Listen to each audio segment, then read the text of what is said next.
They'll run it now out of the gun. And he will be brought down at about the 43 that time. Now after the play, it looks like there's a Texan here slow to get up. Hate to see this. Week 1 of the season. We'll be back.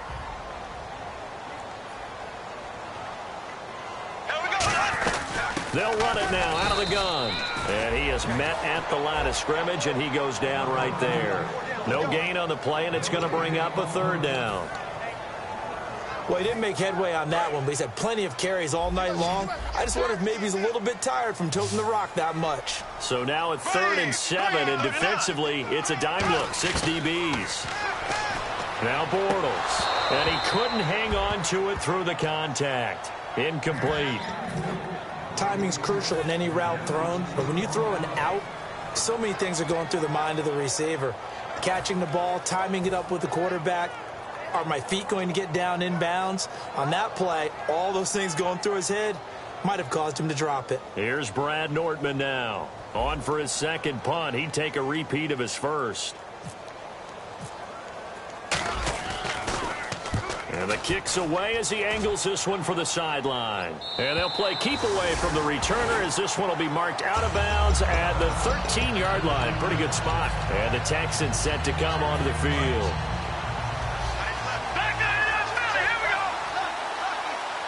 They come up in an offset eye. Throwing now, Osweiler on 1st down. Flush to his right. And able to break one tackle, but then quickly brought down. But a nice little gain. It'll be a gain of 6, and that'll bring up 2nd down. Now, that was not a bad scramble there on 1st down. He didn't force it, nor did he throw it away. He was able to take off, and now he made it a very manageable 2nd and short. And he is going to lose yardage here. It's a loss of 4. Now 3rd down. The 4th quarter here, they've got the lead. They want to keep it on the ground. That's what they're doing. Smart football. Keep the clock grinding, keep it going. But you got to figure now, they're going to see more people stacked up at the line of scrimmage as they try and bleed it out. Now Osweiler forced out to his left. And he's got the completion to Hopkins. And they're going to get this one all the way out across the 45. Give him 30 yards there. And let's discuss Osweiler a little bit further. Obviously an interesting journey for him to get here to Houston.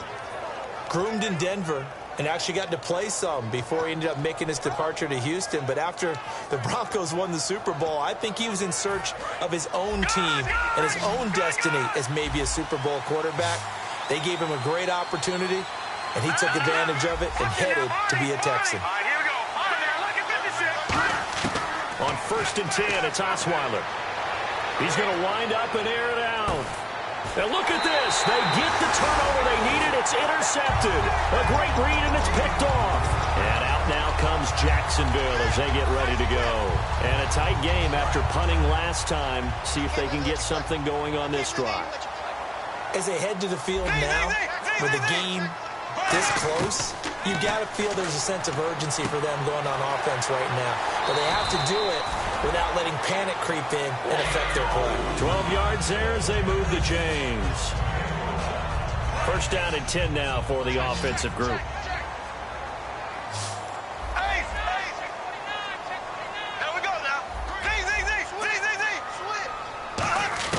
Bortles now on 1st down. And a quick throw here, that's complete. A gain of 6 there on 1st. 4 yards remaining now on 2nd down.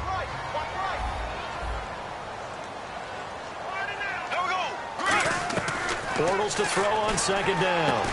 Firing quickly here, and that's complete. Call it a 3-yard gain, and that's going to make it 3rd down and less than a yard. It's still in search of the 1st down after that last completion. And how about the dime look here? 6 DBs on 3rd and inches. Daring them to run the ball. He's got his man on the crossing route.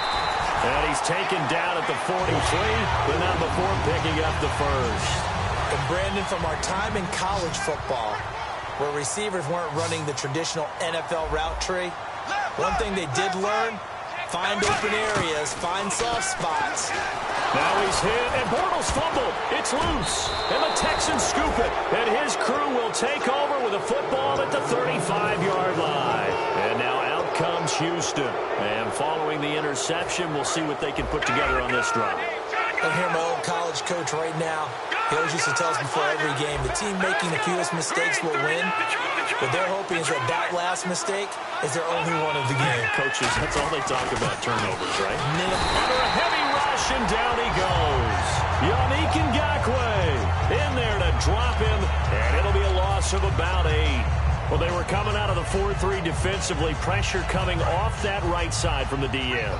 And that's the blind side of most quarterbacks. If you're right-handed, that's the side you don't see quite as well. And that's why you rely on your left tackle, maybe your highest-paid offensive lineman, to take care of you. In this situation, that didn't happen.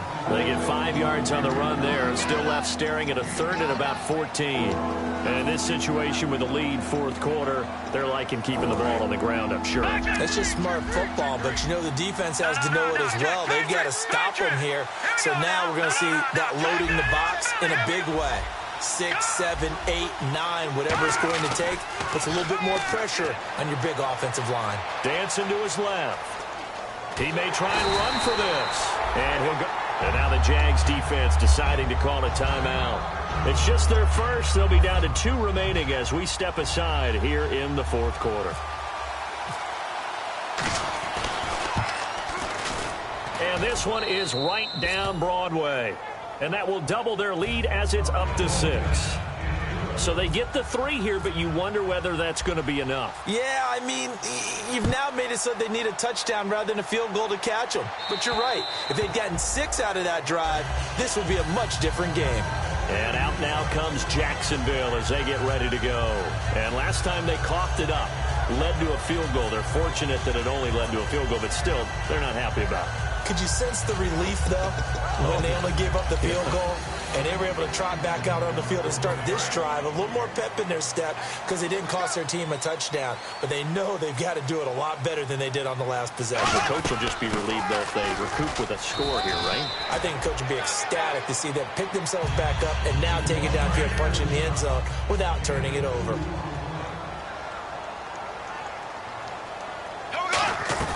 They'll run it now out of the gun. And he'll take this up near the 35, maybe the 34. Good work to pick up 7 yards there. That gets him into a 3rd and 1 situation. And once again, leverage wins. The offensive line, lower than the defensive front. They moved them and found some good space for the guy carrying the ball. And, Charles, a couple extra defensive backs in here on 3rd and 1. Not expecting them to run it at all. And he's got the first down, yardage before being taken down at midfield. 17 yards on the pickup there. The drive will continue. It's a first down. How many times do we say in this game that speed kills, and it does it in so many different ways? In this case, you got a back who's quick and shifty, can make moves, make people miss, but also gets to and through a hole before it can close down. That's some of the benefits of that speed, not just outrunning people in the secondary. That led to a really nice game.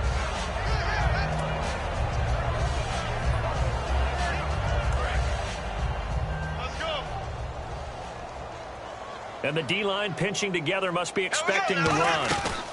They'll run it now out of the gun. And he's going to fight his way forward here for a modest gain. Now hold everything here. We're going to get a timeout by the offense. That'll leave him with just 1 remaining in this fourth quarter of play. So 3rd and 2, and I count 6 defensive backs out there. They'll run it now out of the gun. 3 yards there, good enough to keep the drive moving. I don't know about you, but that almost felt like old-time football there. 3rd and 2 is not necessarily just a running down anymore. A lot of times they want to throw the ball. They went back to the roots and powered forward and got the first down. They'll run it now out of the gun.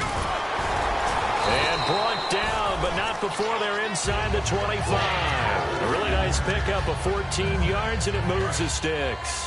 Well, that last run makes this a 100-yard night. I've loved the way he's hit the holes. He's been quick, he's been decisive, and he's been a whole lot of fun to watch. Back to throw. Quick hitter here, it's complete. So he got free of 1 tackle, but couldn't do a whole lot else. A gain of 6 there on first, and they're going to hurry back to the line now. He'll look to throw. Oh, the ball comes out on the hit, but they'll say it's incomplete. Well, any caused incompletion is good for a defense. But when you add to it that you get a little hit on the quarterback, knock him to the ground, make him think a little bit, hopefully knock him off his game, especially in a game of this magnitude, this tight in the fourth quarter, got to feel pretty good as a defense. He's back to throw. And this is caught. Touchdown. And now they're an extra point away from winning this thing in the final seconds. And now we've got a tie game after that touchdown. And you and I both know what that means. Extra point. In this situation, this little time left takes on some extra emphasis, doesn't it? It does indeed. Now inside the final minute, can they get it and hold on? This will be fielded at the 6. And he'll take this across the 25. Couple extra yards up to the 27-yard line. And here comes the Texans now. So you're right there, but obviously the clock is not your friend. How do you handle this situation? You're thinking 2 plays. One, to get yourself in position for the second one, whether you're able to get into field goal range or you have to try another deep pass, another Hail Mary. But you're trying to get the first one to a receiver, get out of bounds, and give yourself a chance to set things up for an easier shot at it. Let's see if they can do it. Might be easier said than done. Unable to connect on the first down pass play. Now it's second down. One last shot for Osweiler, eluding the pressure right. And it's incomplete. So their final drive comes.